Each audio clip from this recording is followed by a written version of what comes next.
Plus de 125 000 tonnes, c'est le volume de cacao exporté frauduleusement vers les pays voisins de la Côte d'Ivoire pendant la campagne principale de commercialisation du cacao qui s'est achevée le 31 mars 2018. Le cacao ivoirien est exporté principalement vers le Ghana avec une estimation de 100 000 tonnes. C'est un manque à gagner financier pour l'État ivoirien qui perçoit un droit unique de sortie de 14,6% du prix CAF du kilo de cacao.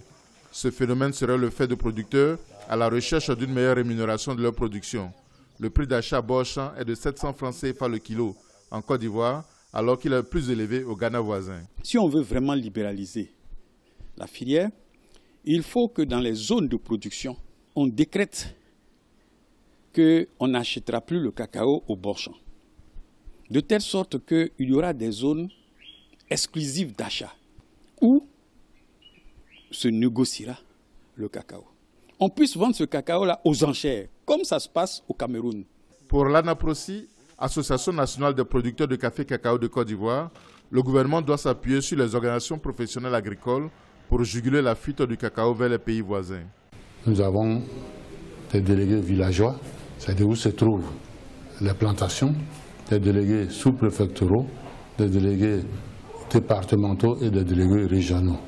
Donc, une fois qu'on a des sentinelles à tous ces niveaux, s'ils sont pris en compte dans la gestion de la filière, par la structure de régulation, même peut-être par l'État, c'est la seule façon d'arrêter cette hémorragie-là. Pour le ministère de l'Agriculture, la fuite du cacao vers les pays voisins est un phénomène récurrent dans les deux sens.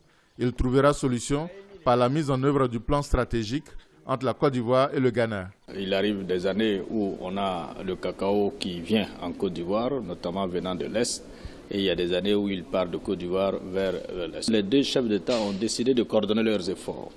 Et je peux vous dire que depuis, c'est la première fois qu'au plus haut niveau des deux pays, il y a un engagement très fort à faire en sorte que nous harmonisons nos politiques. Pour la petite campagne intermédiaire de cacao qui a commencé le 1er avril 2018, le gouvernement ivoirien a maintenu à nouveau le prix d'achat du cacao à 700 francs CFA le kilo. La Côte d'Ivoire est le premier producteur mondial de cacao avec 2,1 millions de tonnes. Le Ghana est le deuxième producteur mondial avec 950 000 tonnes. À l'avenir, la Côte d'Ivoire et le Ghana prévoient de se concerter afin d'annoncer concomitamment le prix d'achat aux producteurs.